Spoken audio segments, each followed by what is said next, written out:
Olá, aluno, tudo bem? Tudo tranquilo com você? Professor Wagner aqui do Exatas Agora Vai.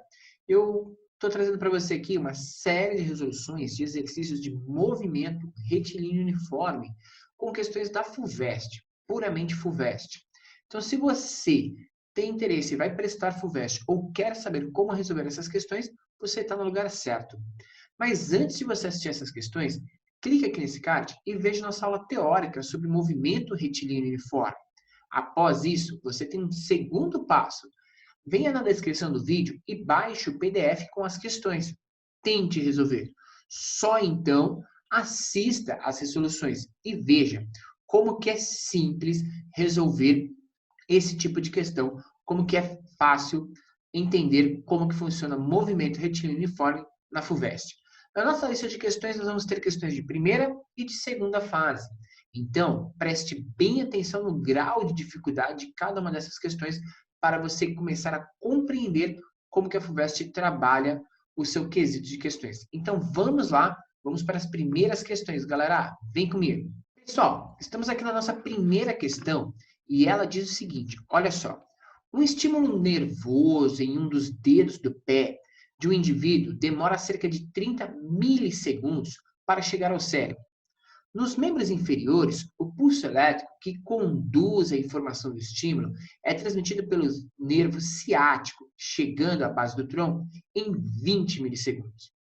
Da base do tronco ao cérebro, o pulso é conduzido na medula espinhal. Considerando que a altura média do brasileiro é de 1,70 m e supondo uma razão média de 0,6 entre o comprimento dos membros inferiores e a altura de uma pessoa, pode-se concluir que as velocidades médias de propagação do pulso nervoso desde os dedos do pé até o cérebro e da base do tronco até o cérebro são respectivamente quanto? Então, vamos por parte, gente. Vamos pegar a velocidade desse pulso nervoso dos dedos do pé até o cérebro, tá? E aí a gente vai considerar aí, para fazer esse cálculo, o seguinte. Vamos lá. Deixa eu só baixar aqui a tela para a gente poder escrever, então. Vamos nessa. Verifique comigo o seguinte. Então, a gente vai fazer a velocidade do pulso dos dedos do pé até o cérebro. Eu vou chamar isso de V1, tá? E vamos ver como que a gente vai demonstrar ou analisar esse tipo de problema. Então, a gente tem o seguinte.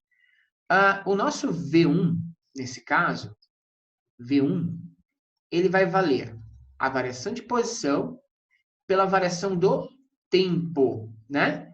Que é o próprio conceito aí que a gente tem de velocidade. Só que o deslocamento que a gente vai ter aí é a altura do indivíduo. E aí a gente tem o tempo desse percurso, que é o tempo que ele vai do dedo ao cérebro. Vou colocar aqui, ó, dedo ao cérebro. Letra não é tão boa, né, gente? Mas vamos nessa, vamos considerar. Bom, como que a gente pode fazer isso aqui então, pessoal? A gente vai descrever isso aqui é o seguinte. A velocidade 1, que é do dedo ao cérebro, vai ser a altura do indivíduo, que é 1,70 m, dividido por 30 milissegundos, tá? 30 milissegundos é 30 vezes 10 a menos 3 segundos, gente, tá? Então, a gente tem a altura do indivíduo em metros e aí o tempo em milissegundos. Eu já tinha feito essa continha antes para você. A gente vai chegar num valor aproximado, tá? De 57 metros por segundo. Então, essa daqui vai ser a nossa velocidade de número 1, tá? Que a gente vai ter aí no problema. Beleza. Se a gente considerar essa velocidade, a gente vai se deparar aí no problema com algumas alternativas possíveis. Mas vamos lá. Vamos calcular a segunda velocidade, pessoal. A segunda velocidade é o tempo de propagação do pulso do tronco até o cérebro, certo? E esse tempo de propagação do tronco até o cérebro, lembra? Que ele falou que do pé até o tronco é 20 milissegundos. Então, primeira coisa, para a gente calcular a velocidade 2, a gente vai ter que pensar no deslocamento que ele vai ter e no tempo 2. E esse tempo 2, a gente vai fazer o seguinte, tempo 2, o total é 30 milissegundos, né? Então, se eu pegar aqui a cabeça da pessoa, o corpo, né? Para ele sair do tronco e até o cérebro, A gente vai ter quanto tempo, gente? A gente vai ter, então, os 30 milissegundos, que é o total, menos os 20 milissegundos, que é do pé até o tronco. Com isso, o tempo do tronco até o cérebro é de 10 milissegundos. Isso era importante a gente entender para poder resolver esse problema. A gente também tem que pensar nesse deslocamento segundo aqui. Por quê? Porque esse deslocamento, ele vai ser o quê? Lembra que ele falou que até o tronco aqui, a gente tem 0,6 da altura total. Então, o deslocamento que ele vai fazer vai ser 1,7, que é a altura total, menos 0,6 desse 1,7, que é da altura total. Ou seja, o deslocamento que ele faz nessa segunda parte, nesse trecho aqui de cima, equivale a quanto, cara? Equivale a 1,7 menos 1,7 vezes 0,6. Já tinha feito a continha aqui para você, isso aqui dá 0,68 metros. Tá? Você vai fazer a multiplicação aqui primeiro e depois você subtrai. Então, a nossa velocidade 2 nesse sistema, ela vai ser descrita por... Então, para a gente descobrir a velocidade de número 2, a gente vai fazer aqui embaixo, ó, velocidade 2, ela vai ser igual ao deslocamento, que é 0,68, dividido por 0, opa, que 0, não, professor, por 10 milissegundos. Vamos escrever da mesma forma que a gente escreveu anteriormente. Então, 10 milissegundos. Então, vamos lá, pessoal. A gente tem aqui 10 milissegundos, que é 10 vezes 10 a menos 3, beleza? Feito isso, a gente, então, fazendo a continha aí certinho, vai chegar a um valor de 68 metros por segundo. E aí está feito o exercício. A gente descobriu o valor da primeira velocidade aqui e da segunda velocidade. Então, se a gente for observar as alternativas que nós tínhamos, a alternativa correta vai ser aquela que tiver 57 e 68, que vai ser a alternativa D, né? Onde a gente tem aqui, ó, 57 para a primeira e 68 para a segunda. Então, perceba que esse exercício aqui, ele trabalhava com a gente simplesmente o esquema de verificar a fórmula, né, de movimento retilíneo uniforme, tá? É bem tranquilo esse primeiro exercício, pessoal.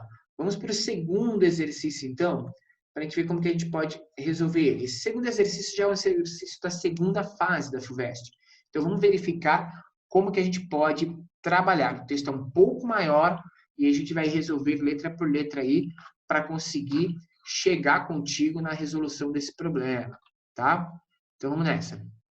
Ele diz o seguinte, ó, o Prêmio Nobel de Física de 2017 foi concedido ou foi conferido aos 3 cientistas que lideraram a colaboração LIGO, Laser Interferometer Gravitational Wave Observatory, né? Esquece o inglês do professor, vamos em frente. Responsável pela primeira detecção direta de ondas gravitacionais ocorridas em 14 de setembro de 2015. O LIGO é considerado por dois... O LIGO é constituído por 2 detectores na superfície da Terra, distantes entre si de 3.000 quilômetros. Os sinais detectados eram compatíveis com os produzidos pela fusão de 2 buracos negros de massa aproximadamente iguais a 36 e 29 massas solares. Essa fusão resultou em um único buraco negro de 62 massas solares, a uma distância de 1,34 bilhões de anos-luz da Terra. Legal. Letra A. A detecção foi considerada legítima porque os sinais foram registrados com diferença de tempo compatível com a distância entre os detectores, considerando que as ondas gravitacionais se propaguem com a velocidade da luz. Então, obtenha a maior diferença de tempo que pode ser aceita, tá? Entre esses registros para que os sinais ainda sejam considerados coincidentes. Então, gente, para a gente poder responder aí a letra A, a gente vai fazer o seguinte. Vamos baixar aqui. Vamos lá. O que a gente vai fazer? Para a gente responder a letra A, para a gente pegar esse intervalo de tempo que ele está pedindo para a gente, vai fazer o seguinte, ó. Velocidade, né? Conceito de velocidade. Velocidade é a variação de espaço pela variação do tempo. Ok. Ele quer saber qual que seria, né, o menor intervalo de tempo que a gente poderia ter para que fosse considerado coincidente os elementos. Bom, primeira coisa que a gente precisa considerar aí é a distância. E ele falou para a gente que a distância era de 3.000 quilômetros, ou seja, 3.000 vezes 10 ao cubo metros, certo? Essa é a distância. Beleza, vou marcar que isso aqui é o ΔS. E qual que é o menor, gente, desculpa, o menor intervalo de tempo? Para a gente analisar o menor intervalo de tempo, a gente vai ter que trabalhar com a maior possibilidade de velocidade desse sistema, desses pulsos. E a maior velocidade possível para esse sistema é a velocidade da luz, que é 3 vezes 10 à oitava metros por segundo. Então, se a gente considerar essa velocidade aqui, a gente consegue trabalhar o sistema bem tranquilo, certo? Então, o que ele pediu para a gente é calcular o tempo. Então, qual que é o menor tempo possível? Então, se eu colocar o tempo em evidência, isso vai ficar ΔS sobre a velocidade. E se você fizer ΔS sobre a velocidade, vai ficar 3 vezes 10 à sexta. Tudo bem eu fazer 3 vezes 10 à sexta, porque esses 3 zeros, eu fiz 10 ao cubo também e somei esses elementos. E vou dividir isso aqui por 3 vezes 10 à oitava. Cara, quando a gente faz essa conta, vai ficar 1 vezes 10. Você faz a potência de cima menos a de baixo. Isso vai ficar 1 vezes 10 a menos 2.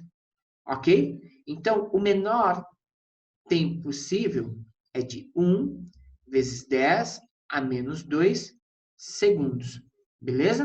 Então, a gente tem aí a primeira resposta, tranquilo.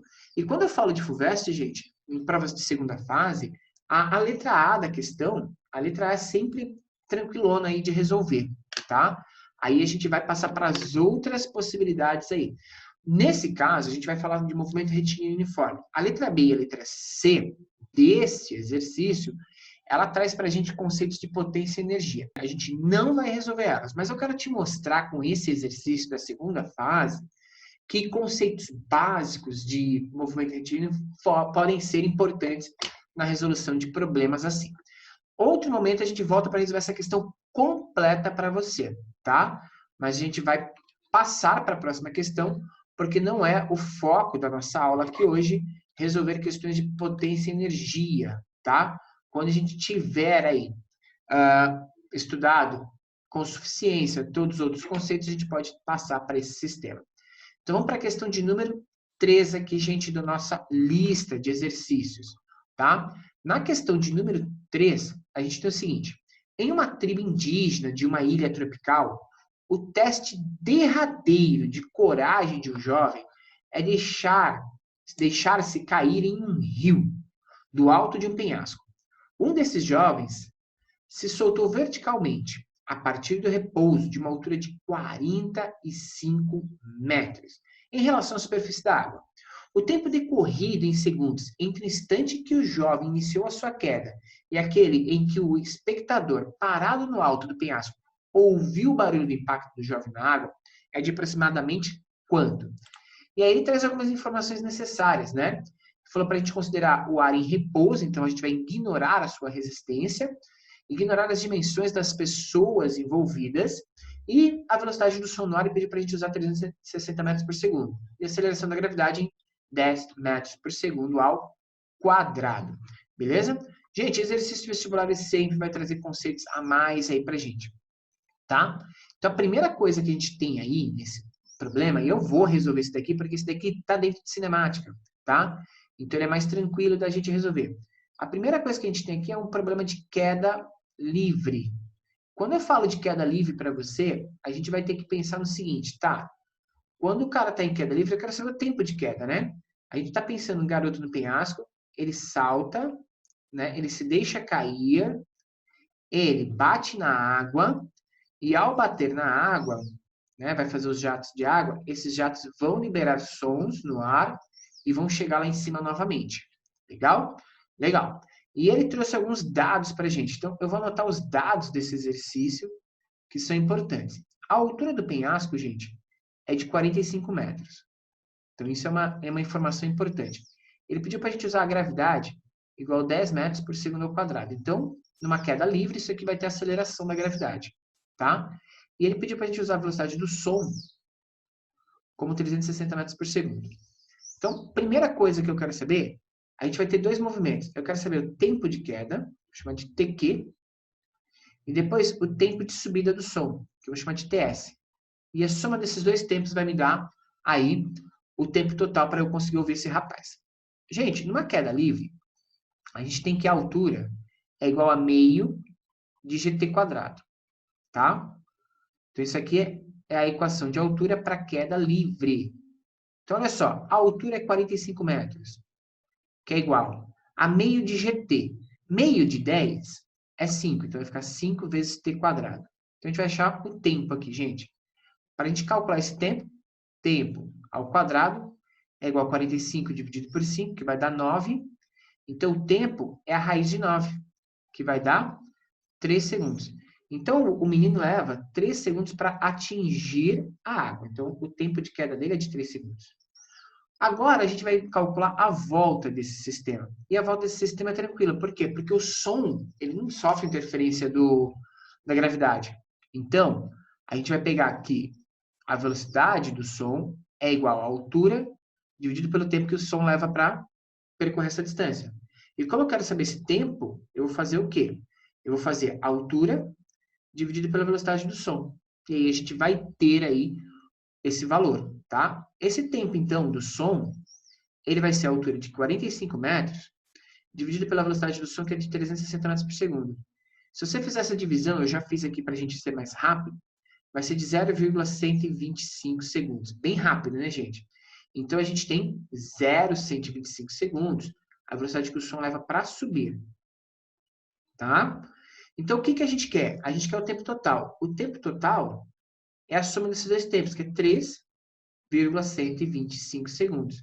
Como ele deixou só uma casa aí depois da vírgula, o nosso tempo ele vai ser, então, né, a gente vai ver aí a anotação que ele usou na resposta, o nosso tempo total, então, vai ser de 3,1 segundos, por regra de arredondamento aqui, a gente chega a essa conclusão.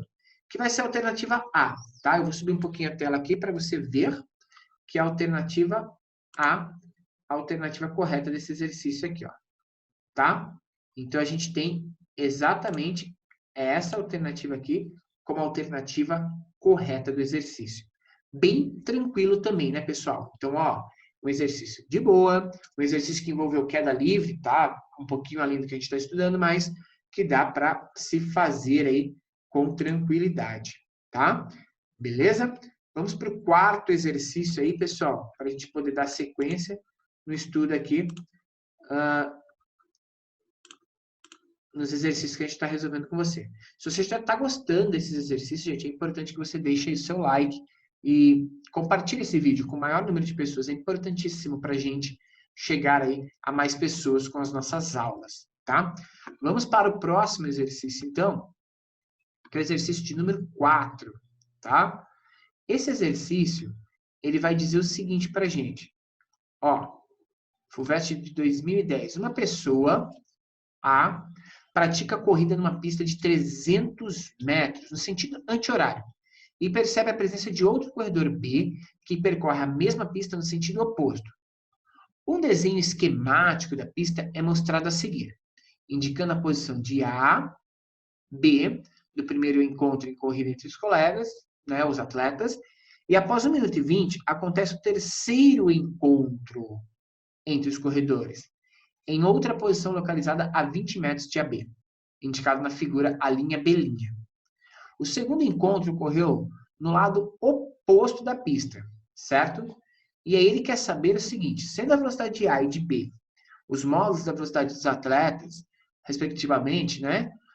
E sabendo ambas que são constantes, determine a velocidade dos atletas, a distância percorrida por A entre o primeiro e o segundo encontro, medida ao longo da pista, e quantas voltas o atleta A dá no intervalo de tempo em que B completa 8 voltas na pista.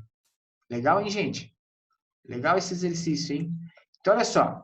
pelo que ele disse aqui pra gente, a gente tem a seguinte característica. Esse daqui é o primeiro encontro. É o encontro 1. E esse é o encontro 3. E ele disse que o segundo encontro, eu vou colocar X e X aqui, só para diferenciar, o segundo encontro ocorreu em algum ponto do outro lado da pista. A gente não sabe aonde ocorreu, certo? E aí ele traz o seguinte, a figura ilustrou então para a gente o quê? Os dois primeiros, os três primeiros encontros, o primeiro e o terceiro, certo? E ele falou que a distância, né, entre esses encontros, delta SA e delta SB, ou seja, o quanto cada um percorreu, a gente consegue determinar, certo? Por quê? Porque um deles está indo no sentido anti-horário e o outro está indo no sentido horário.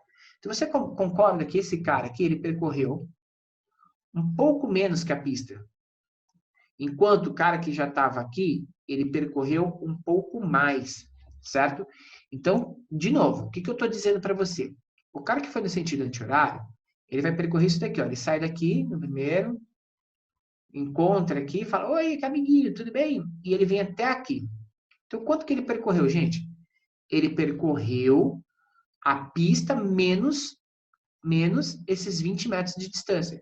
Então, o deslocamento dele foi de 300 metros menos esses 20 metros. Então, o A, ele percorre 280 metros. Tudo bem? Então, tranquilo a gente marcar que A percorreu 280 metros, beleza? Então, tá bom. Então, vou marcar aí para você toda essa distância que A percorreu, que dá 280 metros. E B, gente, B faz o sentido oposto. Então, B, ele sai daqui, percorre toda essa distância e percorre os 300 metros mais 20, certo? Então, B, ele percorre 320 metros, né? Pegando o deslocamento de B, ele fez o quê? Ele saiu daqui, percorreu, encontrou, percorreu, chegou no ponto que era 300 metros e andou mais 20 metros, certo? Esse é o deslocamento de B. Então, a gente sabe o deslocamento desses caras, né? Nessa perspectiva, nesse sistema. E ele falou que isso levou 1 minuto e 20 segundos. Se a gente levou 1 minuto e 20 segundos para ter esse encontro novamente, o tempo desse encontro foi de 80 segundos, gente. Então, se eu tenho essas medidas aqui, eu consigo achar a velocidade de cada um deles. Bem tranquilo, tá? Então, eu vou dar uma espaçada aqui para a gente poder escrever de quanto foi esse deslocamento, tá? Então, vamos colocar aqui, ó, pam, pam, pam, pam, beleza? Vamos limpar aquela parte ali e vamos fazer o cálculo dessas duas velocidades, gente. Velocidade de A e a velocidade de B. Então, vamos lá. Velocidade de A. A velocidade de A é o deslocamento que A fez, que é 280, dividido por 80 metros por segundo. E a velocidade de B vai dar 320 dividido por 80 metros por segundo. Se a gente cortar aqui, esse cara aqui é rapidinho, a gente já faz que é 4 metros por segundo. E esse cara aqui, cortar aqui, vai dar 3,5 metros por segundo. Ok? Se você quiser adotar um referencial, aí você vai falar que uma das velocidades seria positiva e a outra negativa. Mas aí você tem o resultado tranquilo da questão. Beleza? Essa foi a letra A que ele pediu para a gente, que é exatamente a velocidade dos dois atletas. Na letra B, vou apagar tudo isso aqui então, para a gente poder fazer a letra B, tá? Na letra B, vamos baixar aqui a tela para a gente ver qual que é a pergunta de B. A pergunta B, gente, ele perguntou para a gente o seguinte: qual é, né, a distância percorrida por A entre o primeiro e o segundo encontro? Então, ele quer saber a distância percorrida por A entre o primeiro e o segundo encontro. Então, vamos calcular isso aí. Vamos ver quanto que vai dar essa distância percorrida por A. Gente, vamos pensar no seguinte. Se eles se encontraram pela terceira vez em 80 segundos, o segundo encontro aconteceu na metade desse tempo, certo? Então, o tempo 2 do segundo encontro foi em 40 segundos, já que eles mantêm as velocidades constantes, eles se encontram a cada 40 segundos na pista, certo? Então, a gente pode falar que distância é velocidade vezes tempo. Como ele quer a distância percorrida por A entre o primeiro e o segundo encontro, a gente vai fazer a distância de A, é a velocidade de A vezes o tempo desse segundo encontro. E aí, cálculo rápido, né? A distância de A é a velocidade de A, que é 3,5, vezes o tempo, que é 40 segundos. Então, a distância percorrida por A vai ser de 140 metros.